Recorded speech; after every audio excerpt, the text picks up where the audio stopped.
जी students, तो जो हमारा नेक्स्ट टॉपिक है वो ये कि equilibrium constant expression for a general reversible reaction. एक जनरल रिवर्सिबल रिएक्शन के लिए हम इक्विलिब्रियम कांस्टेंट एक्सप्रेशन कैसे लिखेंगे, यानी जो कंप्लीट रिवर्सिबल रिएक्शन होगा, एक बैलेंस्ड केमिकल रिएक्शन, उसके लिए इक्विलिब्रियम कांस्टेंट एक्सप्रेशन कैसे लिखा जाएगा।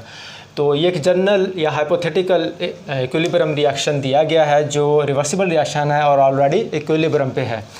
तो अगर हम पीछे पढ़ के आए लॉ ऑफ मैथ सेक्शन के मुताबिक हमने देखा the rate of a reaction is directly proportional to the product of the molar concentration of the reactants. यहाँ पर क्या है, थोड़ी सी और मॉडिफिकेशन हो गई है। ना सिर्फ ये कि molar concentration of the reacting substance, बल्कि क्या है साथ यहाँ पे नंबर ऑफ मोल्स भी दिए गए हैं। बैलेंस केमिकल इक्वेशन में हम जानते हैं जो भी केमिकल रिएक्शन एक बैलेंस केमिकल रिएक्शन कहलाता है, उसमें रिएक्टेंट्स और प्रोडक्ट्स के नंबर ऑफ मोल्स यानी दूसरे लफ्ज़ों में उनकी तादाद जो है वो हम शो करते हैं। तो यहाँ पे क्या होगा कि rate of a chemical reaction is directly proportional to the product of the molar concentration of the reactants raise to power their number of moles in a balanced chemical equation. तो इसको हम प्रोसीड करते हैं। बिल्कुल उसी तरह हमें पता है कि एक रिवर्सिबल रिएक्शन के लिए जो इक्विलिब्रियम पे है उसमें रेट ऑफ फॉरवर्ड रिएक्शन जो है वो किसके बराबर होता है, रेट ऑफ फॉरवर्ड रिएक्शन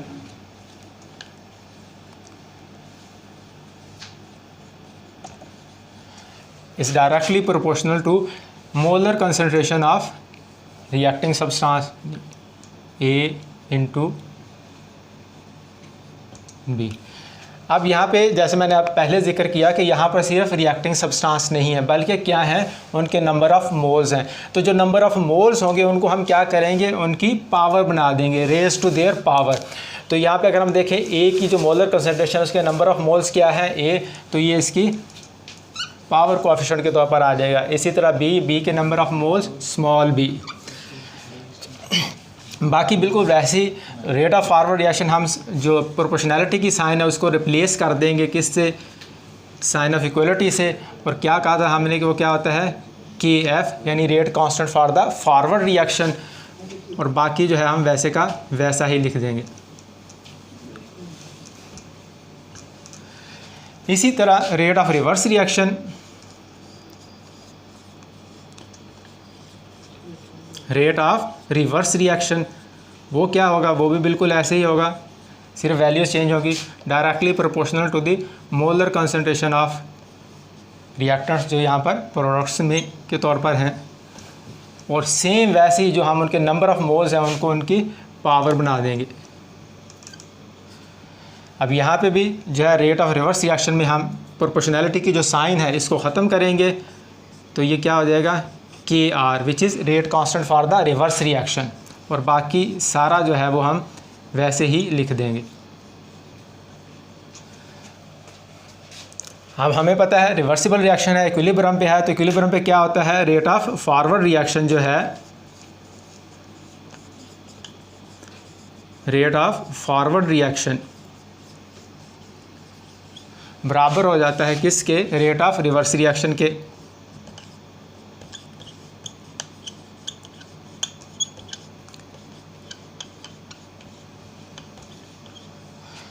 जब ये बराबर हो गया दोनों का रेट, यानी rate of forward reaction is equal to rate of reverse reaction एक इक्विलिब्रियम पोजीशन पे, तो आप यहाँ पर इनकी वैल्यूज़ पुट कर देंगे। रेट ऑफ फॉरवर्ड रिएक्शन हमने देखा किसके बराबर है, K F molar concentration of A raise to power its number of moles into molar concentration of B raise to power its number of moles is equal to K R rate constant for the reverse reaction molar concentration of C molar concentration of D raise to its number of moles. बिल्कुल वैसे ही अब हम constants को एक तरफ ले आएंगे और वेरिएबल्स को दूसरी तरफ। तो K F divided by K R बराबर हो जाएगा molar concentration of C molar concentration of D raise to its power divided by molar concentration of A raise to its power into molar concentration of B raise to its power. अब K F और के are को हमने पीछे भी replace कर दिया था single constant which is K C, equilibrium constant expression for a general reversible reaction. बाकी हमारे पास जो है वो सारी की सारी इक्वेशन वैसे ही आ जाएगी।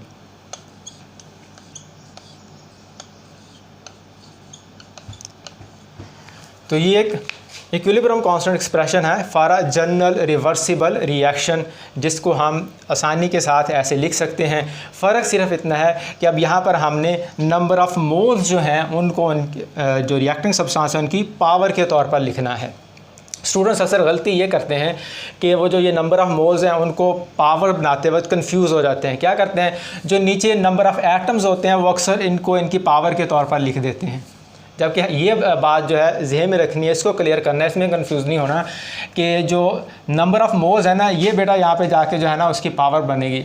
यहाँ पे यानी ए मालिक्यूल्स में कितने एटम है, से 2 3, उसको हमने यहाँ पे उसकी पावर नहीं बनाना, बल्कि या दूसरे आसान अल्फाज में आप समझना चाहें कि जो रिएक्टिंग सब्सटेंस के स्टार्ट में लिखा होगा नंबर में, ठीक है, वो जो है हमने उसको जो है यहाँ पर उसकी पावर के तौर पर लिखना है। यहाँ पर अगर से 1 तो खैर लिखा ही नहीं जाएगा, से 2 लिखा है एटम्स, यहाँ पर 3 हैं, तो हमने ये नहीं करना कि यहाँ पर 2 लिख दें, यहाँ पर 3 लिख दें। ऐसा करने से हमारा ये जो इक्विलिब्रियम कांस्टेंट एक्सप्रेशन है ये गलत हो जाएगा। हमने हमेशा नंबर ऑफ़ पावर जो है वो इसको बनानी है, जो हमने कोएफिशिएंट्स में लेके जाना है वो क्या होगा, नंबर ऑफ़ मोल्स जो रिएक्टिंग सब्सटेंस के वेरी स्टार्ट में लिखे होंगे, या रिएक्टिंग सब्सटेंस अगर प्रोडक्ट्स हैं तो उनके वेरी स्टार्ट में लिखे होंगे, जैसे कि यहाँ पर मैंने लिखे हैं। तो ये हमारा एक जनरल रिएक्शन है for a reversible chemical reaction.